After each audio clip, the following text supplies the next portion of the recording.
Hi friends, very good morning. English ఏంట్రా? So ఈరోజు అయితే మనం జిమ్కి వచ్చాం. ఈరోజు మనది లెగ్స్ వర్కౌట్. సో జిమ్ చేసే వాళ్ళకి తెలుసు సాటర్డే ఎందుకు లెగ్స్ చేస్తారో. సో జిమ్ అయిపోయిన తర్వాత నేను రూమ్కి వచ్చాను. గ్యాస్ లేదు కాబట్టి నేను ఇలా ట్రై చేసా, పాలు చేసుకొని తినేసాను. సో ఈరోజు సాటర్డే కాబట్టి టీ షర్ట్ ఇంకా జీన్స్ అయితే వేసాను నేను. నీకు బాగా మదం ఎక్కిందిరా గోవర్ధన.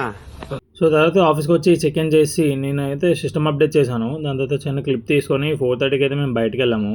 సో మనం వీడియోలో చెప్పుకున్నట్లు బాధగా ఎందుకు ఉందంటే మనము రూమ్ నుంచి పీజీకి అయితే షిఫ్ట్ అవుతున్నాం. సో షిఫ్ట్ అవుతున్నాం కాబట్టి మన సామాన్లన్నీ బయటకు తీసాము. సో సామాన్లన్నీ తీస్తున్నప్పుడు నాకైతే ఒక గన్ దొరికింది. అది ఒరిజినల్ గన్ కాదులేండి. సో తర్వాత మన సామాన్లన్నీ పట్టుకుంటూ నేనైతే కేబీహెచ్పీలో ఉన్న మన రూమ్కి అయితే వచ్చేసా. సో మాది Malabar back side, room number 207. So ఇది మా room, 2 share with attached washroom. తర్వాత 108 పెట్రోల్ వేసి సైకిల్ తొక్కుతూ మన రూమ్కి అయితే వచ్చాం లాస్ట్ క్లిప్ తీసుకోవడానికి. And finally back to PG and KBHP. Bye bye.